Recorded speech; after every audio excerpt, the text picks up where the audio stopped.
Hi, my name is Jeremy Singleton, 5-time All-American long jumper from Tarleton State University. Today we're going to talk about long jump and the phases. First of all, you need to warm up with your speed development. This includes things like high knees and quick feet. Then we'll transition into standing long jumps. Then we'll move into first phase long jump, second phase long jump, talk about the approach, and then finally the full jump.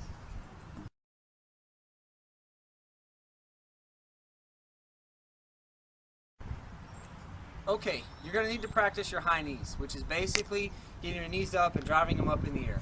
Keep your chin level, pump your arms, kicking back your elbows, and then work your dorsiflex and your plantar flex.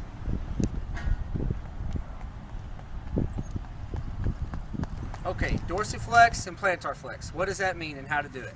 Alright, dorsiflex is when you're running and on your way up, your toe is pointed towards your knee. Okay, so not pointing down, your toe is pointing up, driving up as you drive. Plantar flex is on the way down. As you strike the ground, you're on your toes, and you're plantar flexing towards the ground on your tiptoes. So the cycle goes plantar flex on the way up to the knee drive to the dorsal flex. Okay, next is going to be the butt kicks. You're going to slightly lean forward, still working the back of your elbows, pointing them towards behind your shoulders, and you're going to make your heels hit your butt in repetitive motion, making the audible sound of connecting your heel to your bottom. The second thing is going to be the high knee heel to butt, which is kind of like a marching high knees. So you're going to lean back, you're going to bring the heel to your butt all the way up, and then forward is a high knee. Following that, you're going to work your A skips, your B skips, and your C skips. What's important on those is to continue to dorsiflex and plantar flex, but also hitting that knee up as high as you can, touching your shoulders on all phases. On the B skips, what's important is still the dorsiflex, the plantar flex, but on the way down, crashing your toes and scraping the ground, not snapping your legs out. Then finally, the C skip is just a rhythmic motion of bringing your knees as high as you can from the front of your shoulder to the side of your shoulder.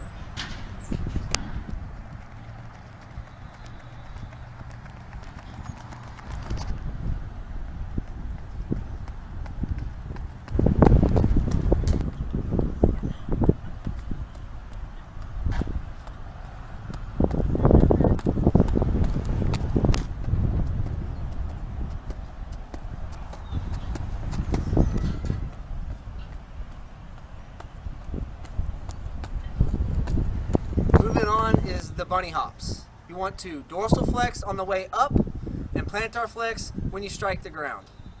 Then quick feet. Slightly lean forward, move your feet, pump them as quick as you can. It's very simple. Continue to dorsiflex the entire time on this one as you make strikes to the ground. Lunges. When you lunge on your way up, be up tall. Practice your chin being level. Practice your arm movement and your knee drive. Then on the way down, move into your dorsal flex and your plantar flex with the 2 feet, and then continue to lunge through those. Power skips. As you jump through your power skips, just like your first phase of the long jump, get as much knee drive as you can with as much arm drive as you can, continuing to relax your face and keeping your chin level.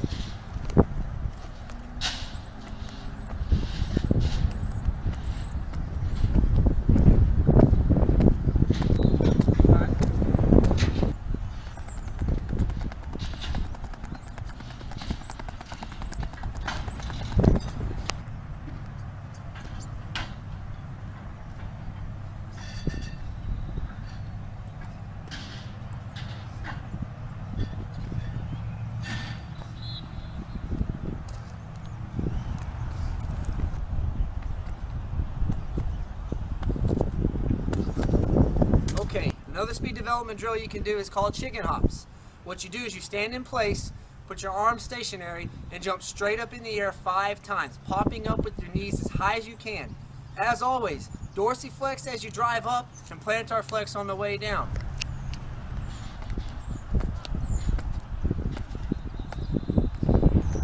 Okay, bounding. 2 types of bounding.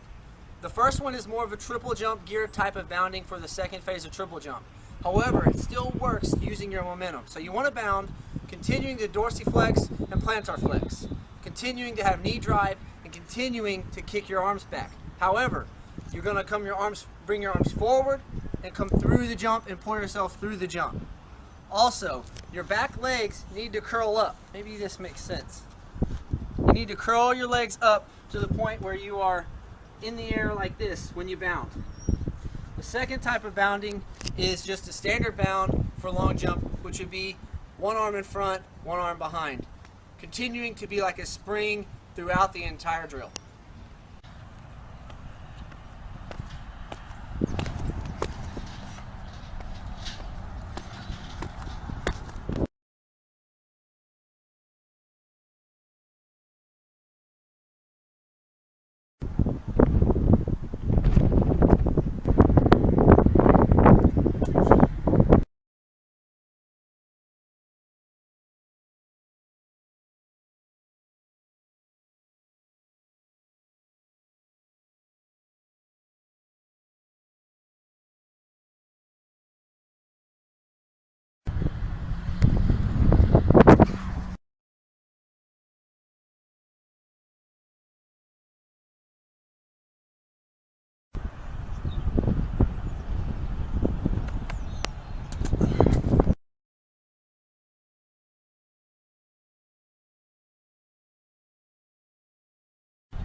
The long jump is broken down into 4 components, the first being the run-up, then the takeoff, then the flight, then the landing.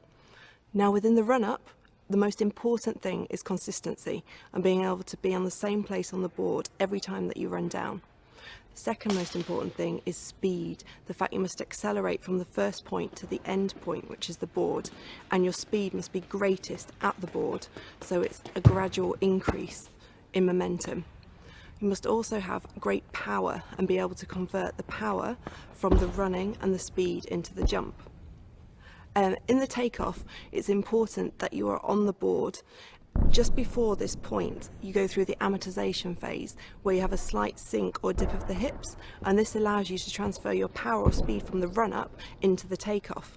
At this point, you have to drive your free knee or your non-takeoff leg through and forward, which helps change the momentum from horizontal to vertical. Within the flight, people have different techniques in the air. These include the hang, where you hold in a hang position in the air, the sail, where you literally sail through the air hips first, and the hitch kick, which looks like a running motion through the air. This phase is probably least important technique wise, because you're actually in the air and you're just maintaining as much time as you can airborne. The landing phase is crucial, which you can gain up to 0.5 metre to 1 metre on this. This is where your leg shoot comes in. It's where you pull the heels up, you bring the head down towards the knees, and then pull the body in towards the heels as you hit the sand. This is one of the most important parts and can win or lose you a long jump competition.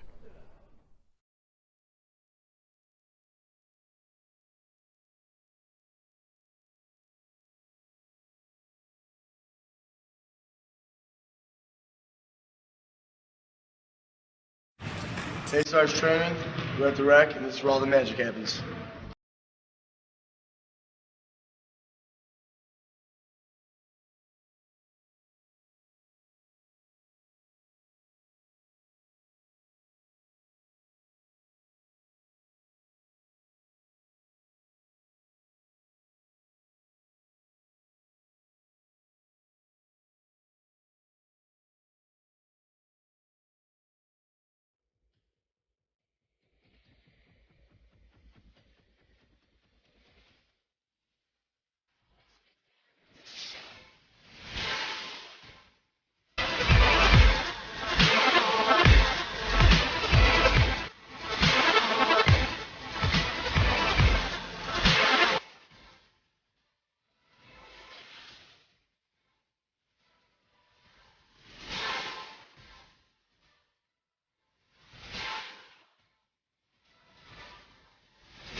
All the hard work's over, now the real fun begins.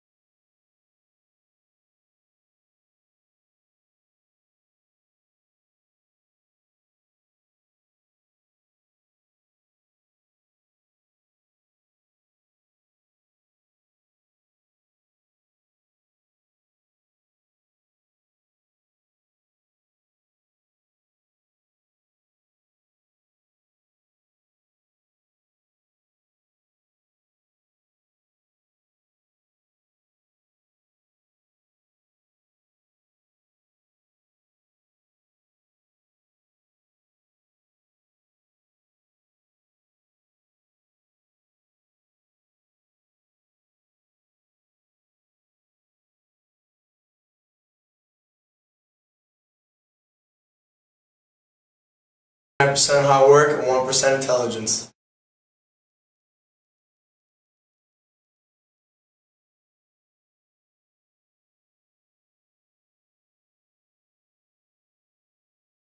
Hello, my name is Jesse Tompkins. I would like to demonstrate to you today how to use the pop-up board in the long jump. This is one of the boards that I designed, which is a long jump pop-up board that I call it. Some people probably call them lift boards, but this is it. It's really a simple little board that allows an athlete to work on his lift, the drive, and technique in flight during the long jump, and the landing, particularly the extension phase prior to landing itself. And this is the board that I will demonstrate some of the techniques for you today. Okay, one of the safety issues I like to indicate to you first is that the board should not be used on a slick or wet surface. Particularly the surface that we have here today is ideal for this because it will prevent the board from sliding and slipping. One of the things that athletes have a common use of doing is planting on the edge of the board. And the process of going over or overextending on the board will cause the board to flip. This is a safety issue. So what you need to teach your athletes to do is plant here, in this angle right here. And this is the driving phase. In the actual long jump itself, the athlete will come down running, and his last step, there is a dip, then he drives up off the board. What this board allows you to do is to simulate that dipping process by driving up off the board. This is the motion that you will use. The ankle will lift you up.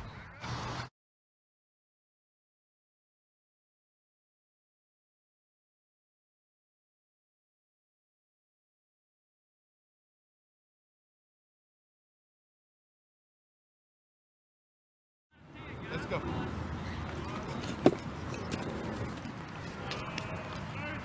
Go up, up, up. Up, you're going out. Don't go out. One of the other things I like to bring to your attention is that when younger athletes plant on the board, their first notion is to drive out and try to go for distance. The board is not designed so that athletes will be able to lift off the board and work on their technique in flight. The board is not designed so that you can lift off of it and jump and try to go for distance. It's not designed for that. It's for technique. So when the athlete plants on the board, he should concentrate on going up, not trying to go out into the pit and land for distance. It's not about that. What I would like to do now at this time is demonstrate some of the series and the phases that an athlete should work on. We're going to work on number one, the lift itself, the flight, the hang, and the land. Try to jump into the pit. There you go.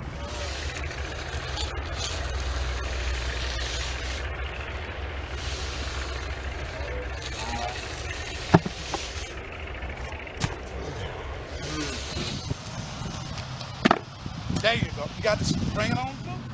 My name is Jesse Tompkins.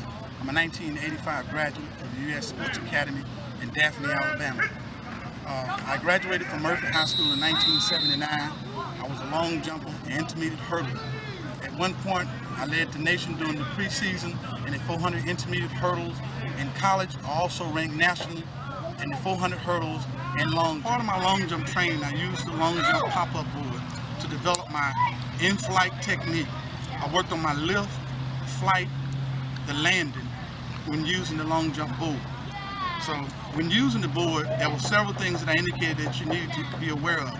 Number one, do not allow the athlete to plant on the top of the board because that could cause the board to slip. By placing the foot here, it could cause the board to slip. In addition to that, do not put the board on wet surfaces or any surface that can cause the board to move itself. It should be on a firm, non-movable surface so that the athlete is able to plant and drive up off the board to work on the lift, the flight, and the extension when completing the landing. Several athletes, Anthony Carter, who was a 26, 27-foot long jumper in college, he jumped 24, 25 in high school. He went on for about a period of 4 or 5 years. He ranked nationally, and this is one of the boards that was a part of his training also. One of the other athletes was Fred Fry. He was an All-American, and he led the nation in 1978 in the long jump. Ironically, Carl Lewis was one of the individuals that he beat out that year in the indoor long jump. Probably the person that we're most familiar with is Eric Walder from Arkansas. He was a 25-foot long jumper in high school, in addition to jumping 28-foot in the long jump. So he has a pretty good history in the long jump competition. And this board here was used as part of our training at Murphy High School. We had Nalina Lofton, a female who jumped 19.3. And these boards contributed to us working on our technique and improving our long jump speed. From the Olympic trials, Jesse's up.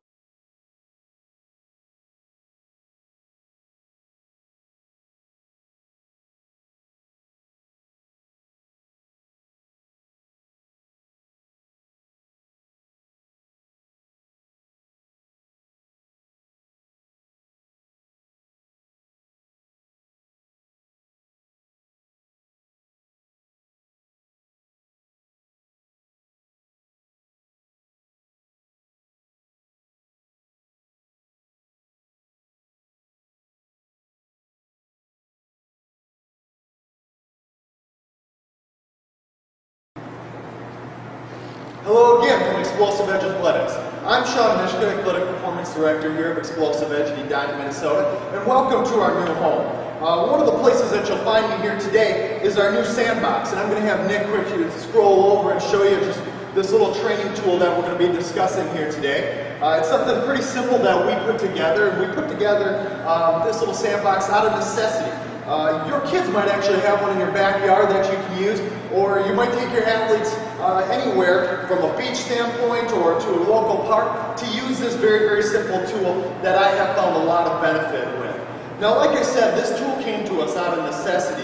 One of our athletes who had sustained a shin injury, major shin injury, during her spring volleyball season, came to us in the summer, and I realized that I had to still find a way to get her to jump and get a high frequency and high number of jumps, but without sustaining the eccentric loading and the stress that comes with that eccentric loading repeatedly over and over and over again, especially early in her summer.